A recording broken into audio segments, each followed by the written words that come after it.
Čaute všetci a vitajte opäť pri mojom ďalšom videu. A všimli ste si tú kvalitu?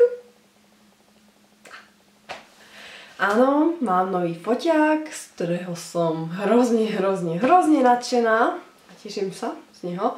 Takže keď sa teraz budem niekam inde pozerať, ako sa mám, tak sa pozerám na seba, pretože na tom foťáku sa vidím. A je to úplne skvelé a veľmi sa z neho teším, že ho mám konečne. Je to konkrétne Canon EOS 700D a je úplne skvelý. Zase sa ozývam po hrozne dlhej dobe, ako je to u mňa zvykom. Ale nebol čas, neboli nápady, neboli možnosti. A teraz prichádza leto, skončila mi oficiálne škola, už sa neučíme ani nič. Takže videá budú veľmi často, pretože som strašne nadšená z toho, že mám ten foťák. Ani si neviete predstaviť, aké je to skvelé, že nemusím točiť na ten mobil a môžem ho mať v ruke. Mobil. Fakt je to super a mohla by som prestať kecať a povedať vám niečo o tom, čo točím za video. Takže rozhodla som sa natočiť, ako vy to už viete, pretože to máte v názve. Je to video o tom, ako nepremárniť leto a ako... Sara, prestaň. Poď preč. Pes je preč, takže...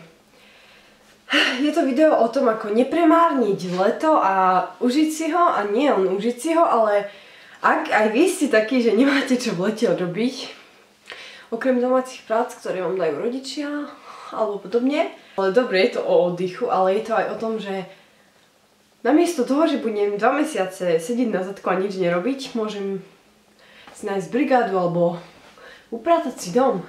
Dobre, to upratuje 2 mesiace. Nikto. Môžeme začať. Prvá vec, čo vám radím, aby ste si urobili pred letom alebo počas leta, najlepšie pred letom, urobte si plán toho, čo chcete za to leto dosiahnuť alebo spraviť, alebo proste najlepšie pre mňa, ja som taký plánovací typ, pre mňa je najlepšie, keď si naplánujem... Mám automatické zaostrovanie? Mám.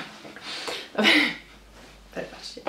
Pre mňa je najlepšie, keď si naplánujem veci dopredu, pretože potom som taká, že viem, že toto chcem urobiť a toto musím urobiť a nejako sa k tomu dokopem, pretože inak keby, že čo, to počká, alebo čo ja viem. Ale takto sa snažím urobiť tú vec. Nie.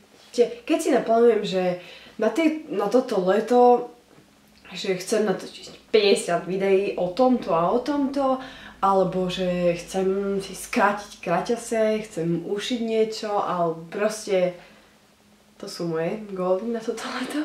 Ale každý má niečo iné a keď si to zapíšete, napríklad napíšete si na jeden papier všetky veci, ktoré chcete dosiahnuť a postupne si ich tak budete oškrtávať, je to podľa mňa aj lepší pocit z toho, že tie veci sa vám míňajú a že niečo vidíte za sebou, že sa vám zostalo za to leto, alebo keď chcete našporiť nejakú sumu, tak si postupne zapisujte a spočítavajte si.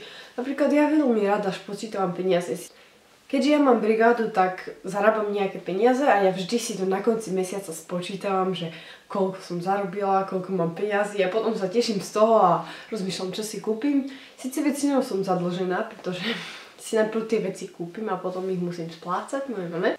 Druhá vec je, že môžete si nájsť brigádu, napríklad ako ja síce brigádujem celý rok. Som prijala teraz na leto aspoň na 2 týždne niečo také, že si môžem ešte viac privyrobiť, pretože peniaz nikdy nie je dosť, ja si stále chcem niečo kupovať a stále niečo chcem, takže pre mňa sú peniaze veľmi vhodné. A taká brigáda, verím, že vo vašom meste skúste sa prejsť a popýtať sa napríklad, že či nehľadajú v zmrzlinárni niekoho, alebo proste v drogérii ako predávačku, alebo v autoopravovni podávača kľúčov. Tretia vec, čo v lete môžete robiť namiesto toho, aby ste nič nerobili a trápili sa nad tým, že nič nerobíte, je to, že môžete byť s vašou rodinou a s vašimi priateľmi. Ja som väčšinou v lete taká, neviem ako vy, všetci ostatní, možno len ja som taká divná, ale ja som v lete taká, že ja nechcem robiť nič. Mne sa nechce ani vstať z postele, mne sa nechce ani proste ísť von, ja som natoľko lenivá. Ja som z dediny, nebývam v meste a všetkých kamarátov mám v meste, čiže keď chcem niekam ísť, tak musím nasadnúť na autobus a ísť tam a mne sa to v lete nechce, čiže väčšinu času aj tak trávim doma. Takže je veľmi neobvyklé, keď ja niekam idem, to už veľa znamená v lete, ale chcem teraz sa zlepšiť v tom a chodívať viac a teraz mám na leto plány aj s pár mojimi kamarátmi, že natočím videá s nimi, takže budem musieť cestovať a teším sa na to a dúfam, že z toho niečo nakoniec bude. Štvrtá vec by bola moja rada, že venujte sa niečomu prospešnému.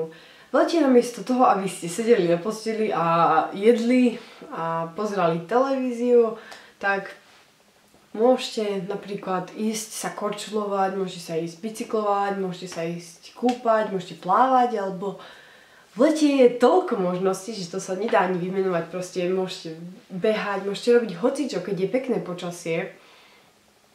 Tak je to dobré, lebo radšej dobre, mám voľno, môžem nič nerobiť, áno, je to fajn, ale aj to človeka prejde, že už sa mu to nechce robiť celé 2 mesiace. A keď napríklad venujete sa nejakým športom, ja sa stále neviem síce dokopať k tomu, aby som išla konečne sa korčulovať, ale ja verím, že časom sa to nejako... Nie, keď už bude pekne a prestane pršať, tak pôjdem. Ale vážne je to lepšie ako...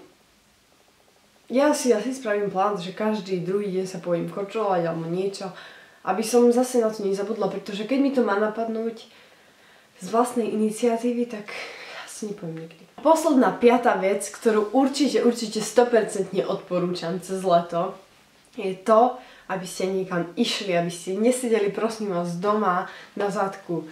Proste čo je len na 1, na 2 dní, choďte na nejaký výlet, alebo choďte, ja neviem, choďte sa bicyklovať, alebo dáte si nejakú túru na korčuliach do iného mesta, alebo choďte autobusom, choďte autom, keď máte vodičak, alebo choďte s rodičmi, alebo choďte na nejaký letný festival alebo hoci kde, proste zmente prostredie aspoň na pár dní, keď nejdete na žiadnu dovolenku alebo niekam inám.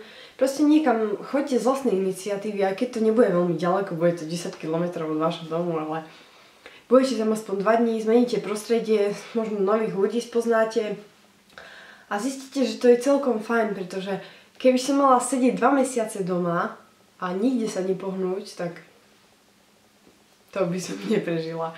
Vážne. Hoci kam, to nezáleží na tom kam, proste do Tatier, keď chcete, môžete ísť na 2 dní na túru, alebo len na deň, že večer sa vrátite, ale ten vzduch a to prostredie, všetko iné, musíte to skúsiť, aby ste ma pochopili. Ja vám každopádne ďakujem, že ste sa pozreli na moje nové video. Dúfam, že vám dalo nejaké nápady, čo môžete robiť v lete, ako sedieť doma radšej. A ja dúfam, že sa vidíme už čoskoro pri ďalšom videu. Ja dúfam, že všetci ľudia budú takí, akých potrebujem a že mi pomôžu a že natočím to ďalšie video a že sa vidíme veľmi čoskoro, pretože chcem toto leto venovať hlavne YouTube, veľa vecí som kvôli tomu obetovala, takže zatiaľ sa majte a vidíme sa pri ďalšom videu. Čaute!